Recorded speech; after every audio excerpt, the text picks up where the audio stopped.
Good morning, everybody. I know that we're all super excited to be here in person again, and I know there are some people still in line, but we are going to get started just in the essence of time. Welcome to our Breakfast with the Boss, sponsored by Fidelity Bank. Did you know that today is Virtual Vacation Day? Well, I'm absolutely looking forward to my upcoming vacation, which is 86 days and counting. I'm also very glad that we're transitioning back to in-person. Quick housekeeping request. Please take a moment to turn off your cell phones. Make sure that they're on mute. You know that I will pop you a look. Our friends at Air Public Access are here recording for us today. Very special thank you to them. Okay, let's see, sorry. All right, please stand when I call your name. We want to recognize some of our chamber sponsors. We have Cheryl, Carla, Jim, and Edie from Enterprise Bank.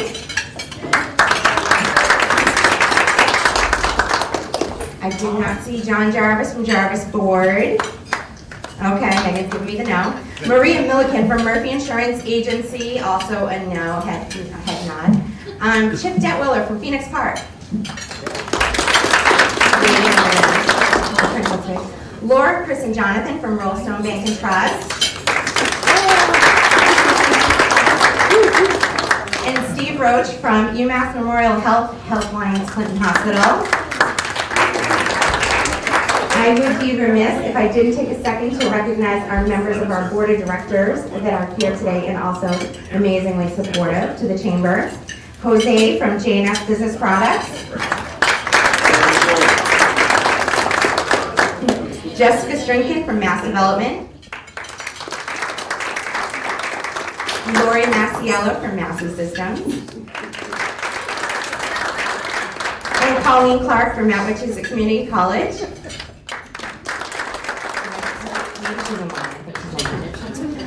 Of course, one business we haven't yet recognized, and they have ongoingly supported us for at least 20 years, this marks my 20th year with the Chamber, is our Breakfast with the Boss sponsor, Fidelity Bank. One of the joys, tongue-in-cheek, of postponing and rescheduling, our sponsor had a conflict today. That was unavoidable, but happened after we scheduled this. So I'm going to do my best to fill in for Ed Manzi. So have some patience with me. Fidelity Bank is a full-service community bank that has been serving our communities for 134 years. They operate 13 banking centers in the region and work with families, businesses, nonprofits, and municipalities to get them where they want to be. Fidelity Bank has all of the products, services, and technology that you would expect from any bank, large or small. But what sets them apart are three important words: caring, clarity, and confidence. These words are why Fidelity Bank exists. Through their life design approach to banking, their goal is to bring clarity and confidence to all of their clients regarding their financial decisions. They do this with a straightforward but powerful four-step CARE, C-A-R-E, process. And this has never been more important than now. We've all learned a lot about perseverance over the past several years, and what people value during times is clarity. If the values of care, clarity, and confidence appeal to you, please contact one of the talented, caring bankers or check them out online at fidelitybankonline.com. And of course, your friends at the Chamber are happy to make an introduction. I will say that we at Nashoba Valley Chamber can vouch for that all of the team members of Fidelity Bank embrace these values. I did peek at their Facebook page to see if there was anything new and exciting that I could mention, and right now they are showing the love with an exciting checking promotion. So open any new checking before April 15th, which is also a great day of the year. And it's also my birthday. And you are eligible for a $250 bonus. So very special thanks to Fidelity Bank for their ongoing support and care of our community.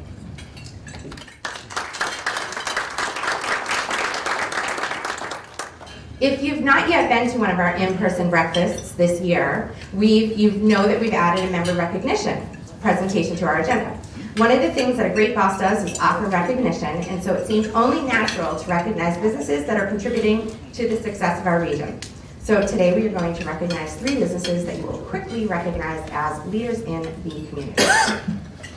Toreku Chapter of Air, a family-run business owned and operated by Tony and Lisa Shaw, is in its 45th year of promoting quality, service, and equipment for farms, commercial, and residential needs of the Nashoba Valley. Opening its doors in 1977, first as a service center for 10 years, then adding the sales and rental of equipment in 1987, they have grown from a 2-person operation to employing 13 to 14 people, 2 of whom are their children. They pride themselves in their exceptional service staff and their quality lines of equipment. They carry lines like Kubota, Echo, Husqvarna, to name a few. I think I caught all those correctly. I'm actually proud of myself. If you don't know me, I'm not an outdoorsy girl, so. A chamber member since 1980, when it was known as the Air Business Association, Tony is also a 42-year member of the town of Harvard's volunteer firefighters, serving as lieutenant for the last 12 years, while also serving on the board of Harvard's Snowmobile Club as past president. Tony also moonlights as a part-time farmer, producing 2,500 bales of hay that feed local horses, goats, and sheep. It's a good way to test out the equipment, says Tony. Toreku, there is a story behind the name. Can anyone here, other than the Toreku team, tell me what it is? You know what it is? I do. Tony repairs Kubotas. Yes! How cool is that? I love that. So please join me in recognizing Tony, Lisa, and crew at Toreku Tractor for their 45 years of outstanding service.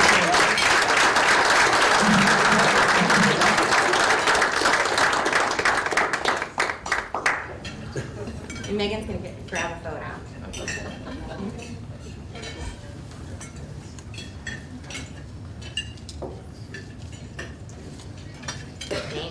Okay, thank you very much.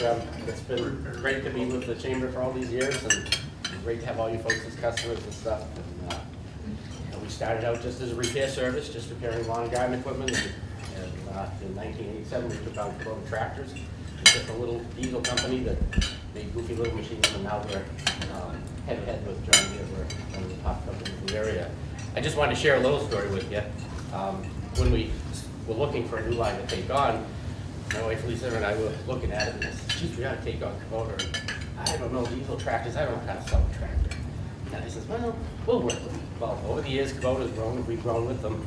And now, you can buy a tractor from me and I can tell you how it works and make it do all the stuff. But if you want the pizzazz of Kubota, you got to talk to Lisa.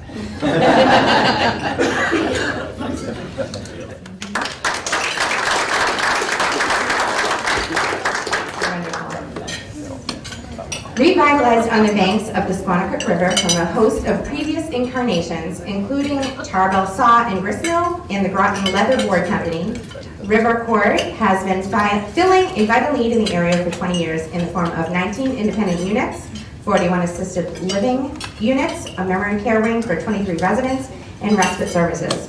The longevity of key employees, like a CNA for 20 years, director of nursing for 17, and business manager for 16, is a testament to the independent owners' commitment to quality, compassionate care. Says Executive Director Kristen Cassette of the owners, it's all about what's best for the residents. Owners are hands-on and really in touch with what's going on with the residents in the building. They truly care. RiverCourt hosts and sponsors a variety of local groups and events, including speaker series at the Groton Senior Center, the Memory Cafe, which is a monthly support group for caregivers of loved ones, a clinical forum on Alzheimer's and pro-elder care, along with weekly on-site activities and local excursions. A chamber member for 20 years, please join me in thanking and congratulating RiverCourt and its employees for their outstanding service in the community. Represented today by Kristen Cassette and Sandy Becker.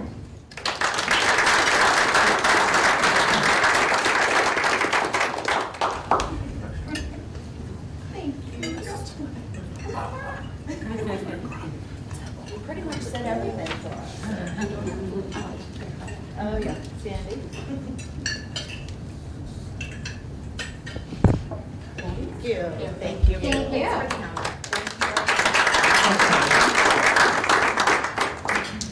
Founded in 1987 by the brothers Wilson, John, Paul, and Tom, Wilson Brothers Heating and Air Conditioning has been providing exceptional service to their loyal customers who consistently give them 5-star ratings from day one. Offering the installations and repair of heating and cooling systems, along with oil delivery, they have a dedicated service team which contributes to keeping with their mission to build lifelong customer partnerships, one exceptional experience at a time. As a small-town, family-owned business, they wholeheartedly believe in supporting the community and put their money where their mouth is. Some of the groups that they have supported are Loaves and Fishes, Thanksgiving Food Drives, North Middlesex Athletic Boosters and Scholarship Drive, Acton Boxborough Football and Cheerleading, Groton Dunstable High School T-shirts. The list goes on, and actually on. As their website states, we believe that comfort cannot be mass-produced. Every job, like every customer, must receive personal and individual attention. This is what makes them truly stand out, and why we welcome Paul Wilson and Eric Brown, Installation Manager, here today to congratulate them on 35 years of business and service to the community.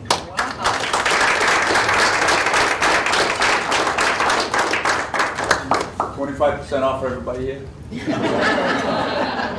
I'll go on the other side. Yeah, all right. I'll go on the side. Oh, no. Oh. No, you're in the. Oh. No, I'm the. Yeah. I don't know where I'm going.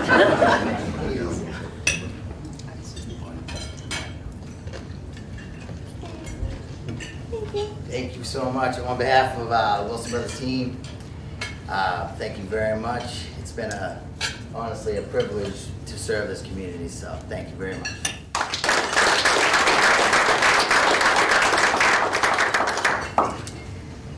Thank you for helping us recognize these great businesses. As you hear of other businesses' successes in the region, please let me know. We want to make sure that we recognize all these great businesses.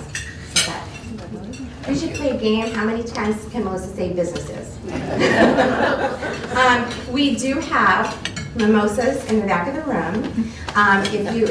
When Paul will be distributing them, if you would like one, just give us a little eye look, and we'll bring one to your desk, and so you can toast to we'll do an individual toast to all of our great businesses that are here today. Just one. Just one. Just one. Today's keynote speaker is Paul Salou. With over 30 years experience developing and leading successful companies, Paul has built a career on his belief in sustainable agriculture. As founder of Backyard Farms, he brought locally grown greenhouse tomatoes to the East Coast market. Paul holds a Bachelor of Science in Horticulture from Cornell University. Outside the greenhouse, Paul loves to ride his bike and is always gearing up for the next Pan Mass Challenge. Without further ado, Paul Salou.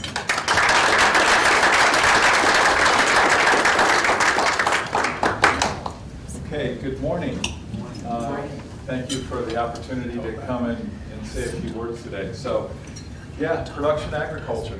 You know, I live in Massachusetts, raised my family here. We don't really think of Massachusetts as like a leader in production agriculture, except for maybe cranberries, right, with Ocean Spray.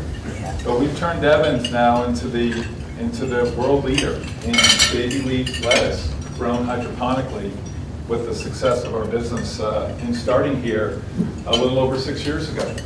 I live in Carlisle, and as Melissa said, I have a long background in greenhouses. I founded Backyard Farms, which is a 42-acre tomato greenhouse operation in Madison, Maine.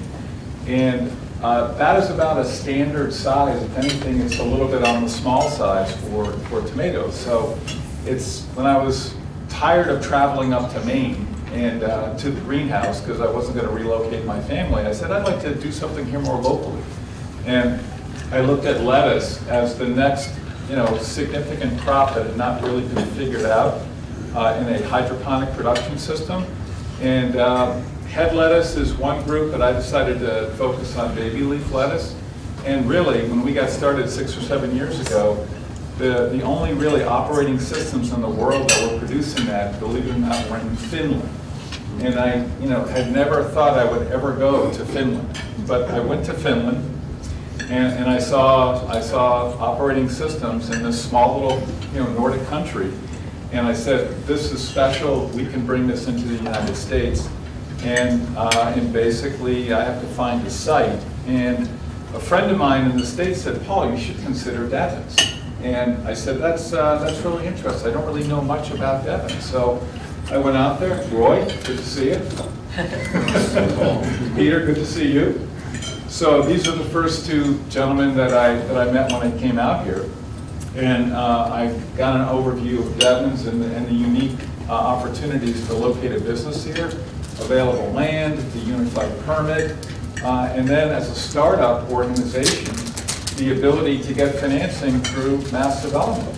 So signed personally, Roy carefully vetted and said, okay, well this maybe isn't as crazy as it sounds, growing lettuce in Massachusetts, and provided me the loan to really get started here and to build our business in Massachusetts. So ever since, it's been unbelievable. We've had the kind of what I call the gift that keeps on giving, which is our competitors out on the West Coast.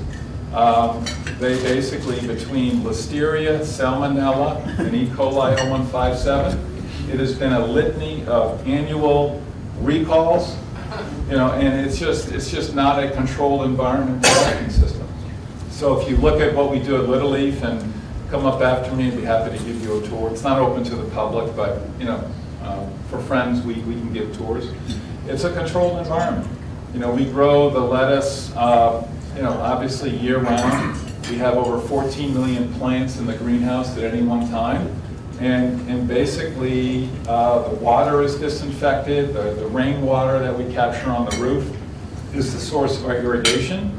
So we don't even have a well at the property. We have backup. We're tied to the Devon's water system in the case of drought. So we've basically incorporated a lot of sustainability features, including no pesticides, herbicides, or fungicides. So we're really, even though we're not technically certified organic, we kind of view ourselves as beyond organic. So if we have an insect such as a thrip or an aphid, which actually likes to eat our lettuce, we put in a carnivorous insect that doesn't like our lettuce, but likes to eat the thrips and the aphids. So it's called biological control. And it's a little bit cheaper, believe it or not, than the alternatives of spraying. And of course, you don't have any kind of residue on the leaves. So we've had a great experience here building our business in Devon's. I wish we could have gotten more land, but understand that there's a limit. Because we have built now 3 different times. We broke ground in 2015, brought our phase 1 greenhouse, which is 2.5 acres, online in the late spring of 16. Went through the kind of startup, hell, which is I think the appropriate word to describe it, because we had to integrate a whole variety of systems. I mean, what Finland does not have is they don't have summer. Literally half the country's in the Arctic Circle. And the enemy of lettuce is hot weather. So we had to incorporate a number of climate systems and water technical systems to deal with our hot summers. I know it's counterintuitive. You think, wow, it costs so much money to heat the greenhouse in the wintertime, but it's really the summer is the problematic time period for us because lettuce is a cool weather crop. We've had a great reception to the market from my experience with Backyard Farms. We knew all the produce buyers and companies like Market Basket, Big Y, Stop and Shop, Hannaford, Whole Foods. They really embraced us and have great relationships with them all because a lot of the consumers are looking for more locally grown product. And in Massachusetts and New England, about 90% of the food that we eat is grown elsewhere. So we are not a food producing region of the country. And so we have a very enlightened population. They like locally grown food, but usually it's grown in the field, and that means you're there for maybe 4 months of the year. So the benefits, obviously, of a controlled environment is being able to do that year-round and be able to deliver a consistent product year-round to the market. So we operate our business 7 days a week, 2 shifts a day, 365 days a year. We've organized the business around the lettuce.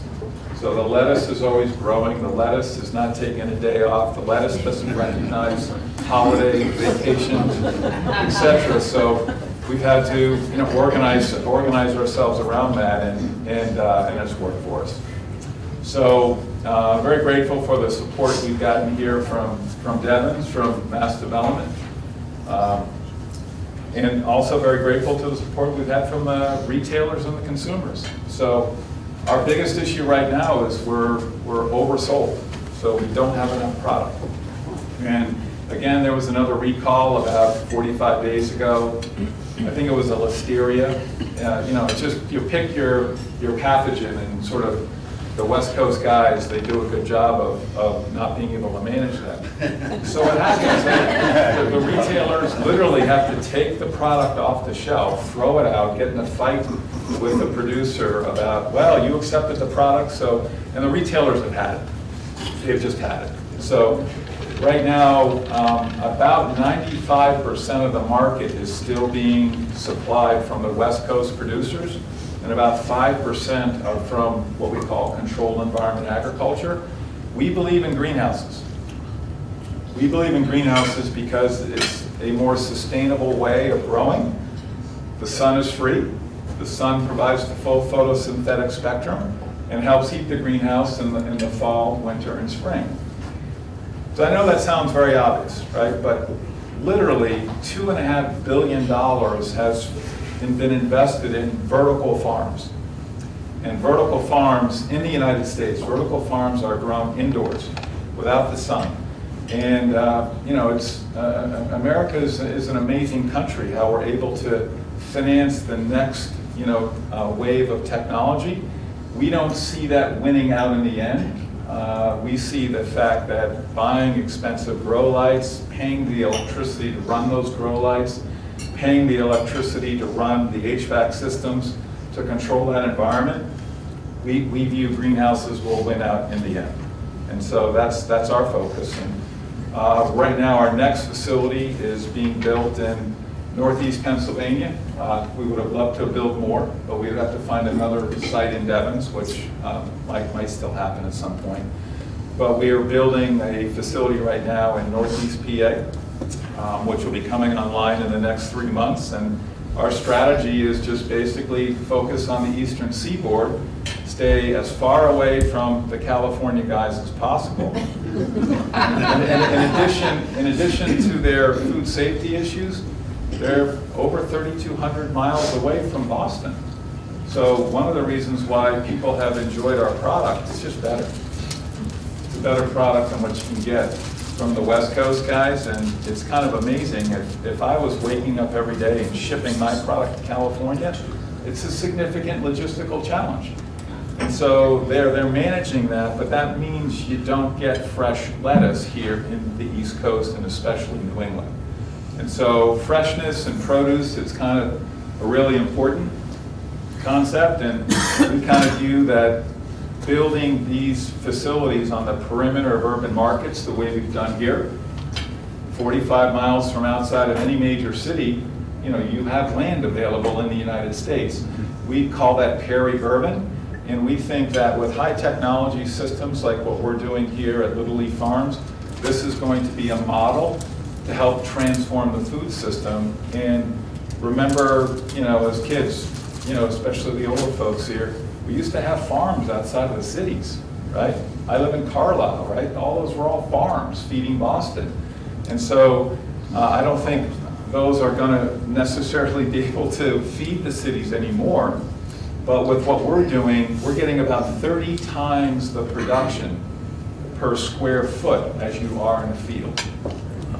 And so by using these high technology systems, it's going to be a different type of farm than our grandfather's farms, but the same concept of building these facilities outside of, on the perimeter of urban markets and then feeding the cities. The principle is going to be the same. So very grateful for all the support we've received. Once again, Peter, it's great to see you.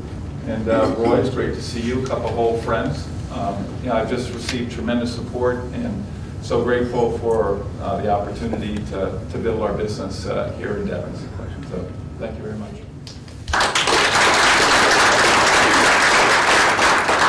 I do have to vouch that I do shop at Hannaford's and Market Basket, and I see them all over the place, and I did buy some, right? But I just wanted to ask a question in terms of, you said a long year, and I've driven by there, I kind of like you added some more buildings there. Does it involve refrigeration as well as the sun and everything else? But the question is, what kind of electric bill you have?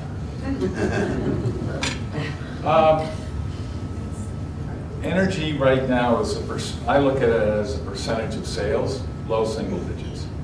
Huh? It's not significant. And if you look at the major advantage of greenhouses compared to vertical farms, you don't have that advantage with a vertical farm.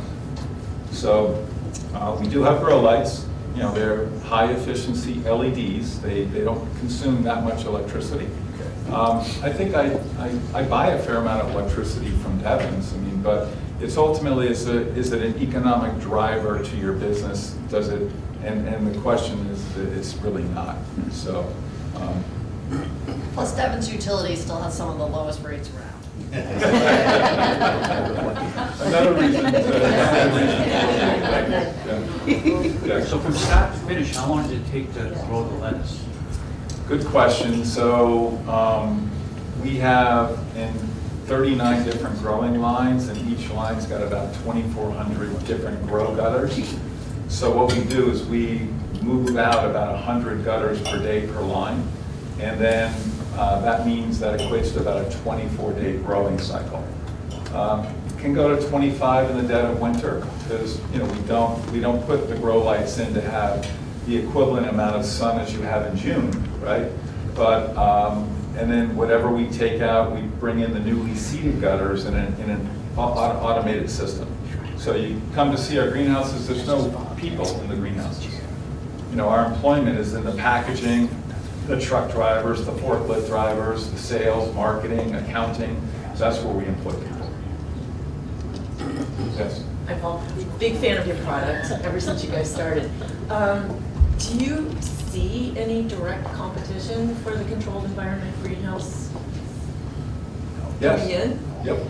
As I mentioned, about 2.5 to 3 billion has been invested. We track that. This is across the country. 2.5 billion of 3 billion have all gone into vertical farms. So I'm very influenced by the European model. I have a background in horticulture. My family business is Pride's Corner Farms in Connecticut.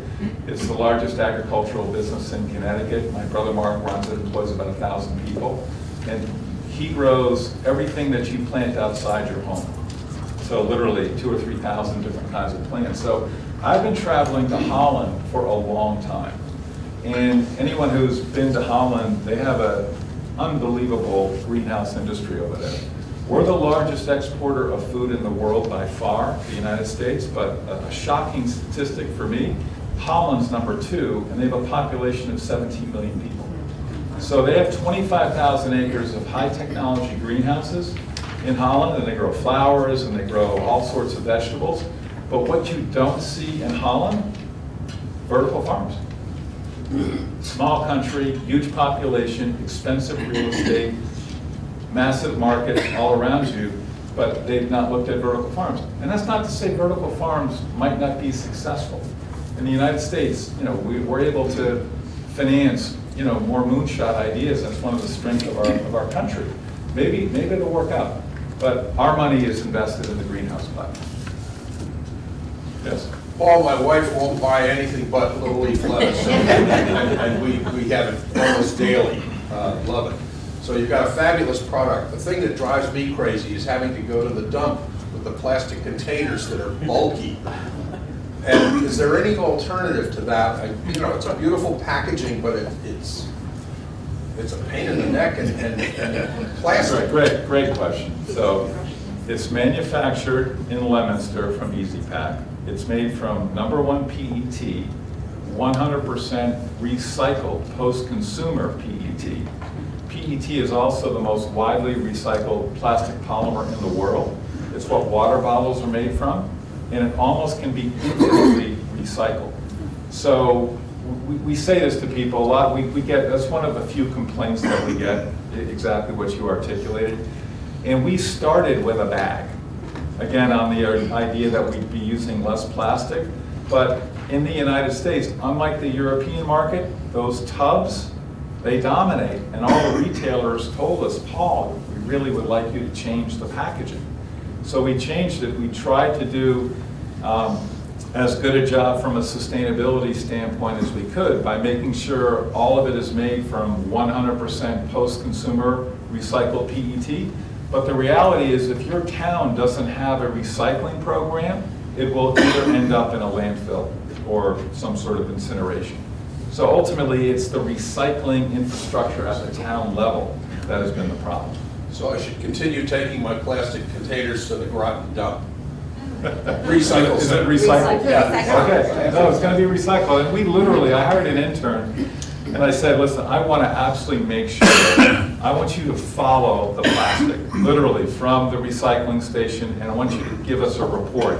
And there are reclaimers that take that, goes to a MRF, material recovery facility, they have optical sorters, and the PET is separated.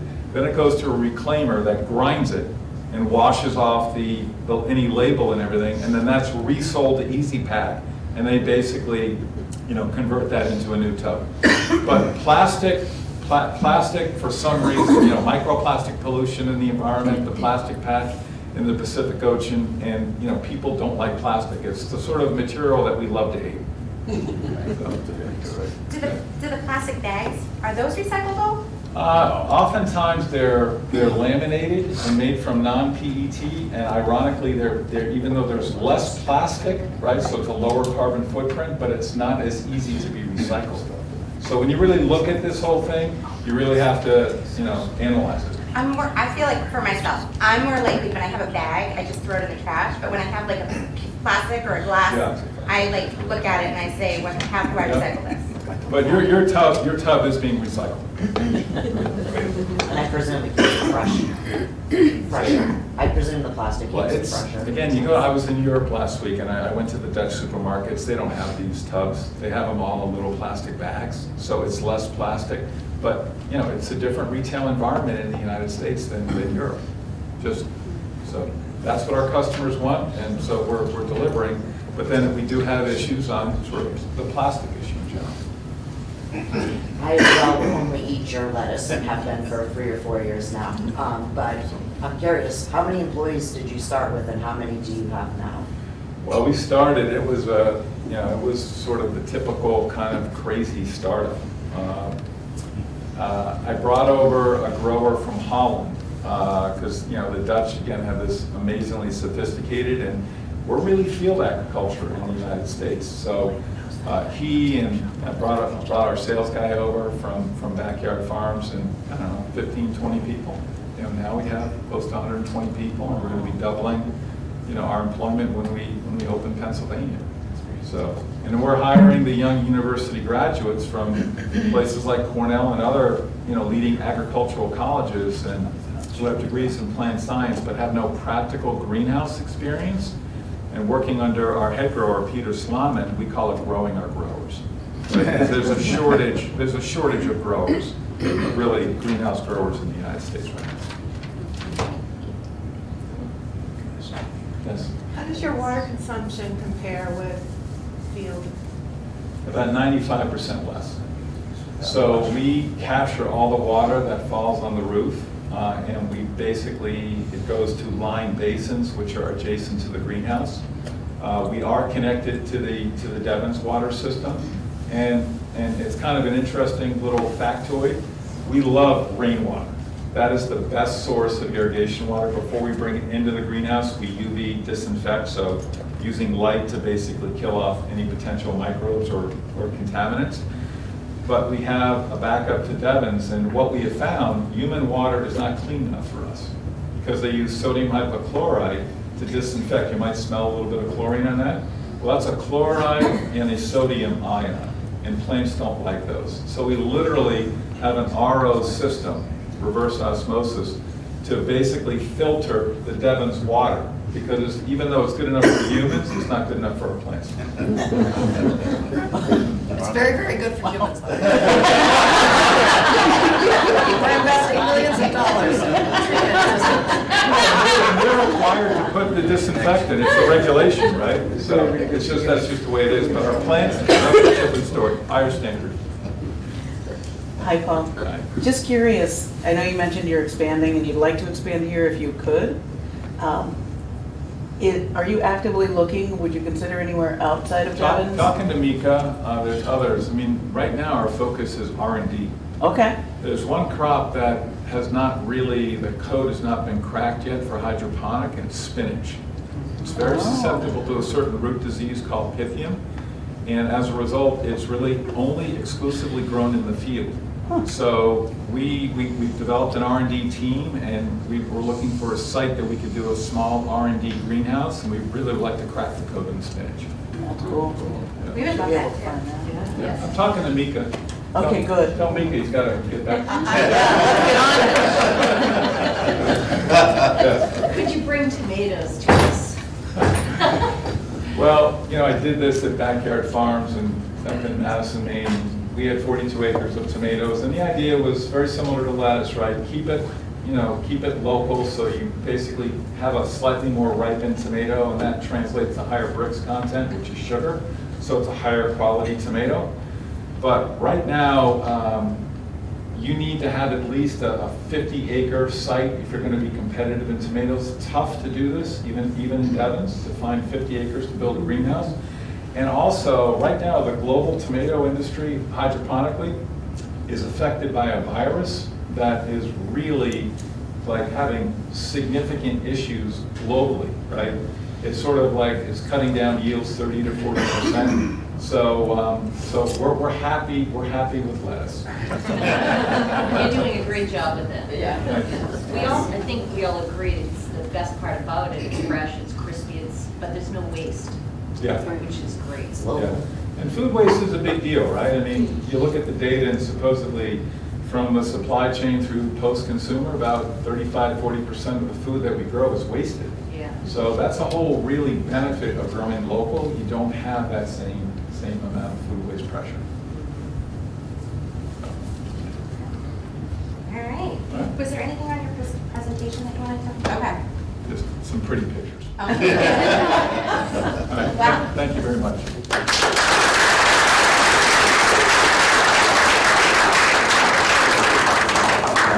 Thank you, Paul. We have a small token of appreciation with barbecue sets. Thank you.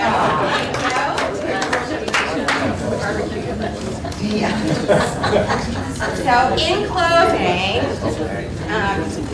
great presentation, great information. If you haven't had the tour, I have had the pleasure of a tour, and you get the lovely hairnet. And it is a really great operation that you have over there. And so thank you so much for bringing what you do to our community. Very special thanks to our Breakfast with the Boss sponsor, Fidelity Bank. Our next breakfast is scheduled for May 4th, and our guest keynote speaker will be Catania Oils. And yes, we will have some sort of Star Wars theme, so stay tuned. We're working on the details. Very special thanks to the team at Hilton Garden Inn, always amazing service. If you did not grab one and you would like one, there's plenty left of mimosas in the back. Also, thank you to our friends at Air Public Access for recording today. Not only do I hope to see you at our next Breakfast with the Boss, I hope to see you at one of our other events, like our Women in Business Luncheon next week. Huge shout out that this is Women's History Month, and in celebration of women, I brought my shoulder pads and my rip in my nylons, and I'm leaving it there because my legs are fluorescent white right now, so you do not want to see that. So you get the run. He's on the run. I'm on the run. Our golf league will be starting next month. It is a great opportunity. We have a few of our golf league members here tonight, and I know that we have some teams that are looking for individual players. We're also looking for teams if you're interested. And let's see, what else? Also, yesterday was Vietnam Veteran War Day. So I don't know if we have any Vietnam veterans in the room. No. Well, Even though we're a day late, make sure that you thank the Vietnam veteran. So thank you. And without further ado, have a wonderful day. Thank you.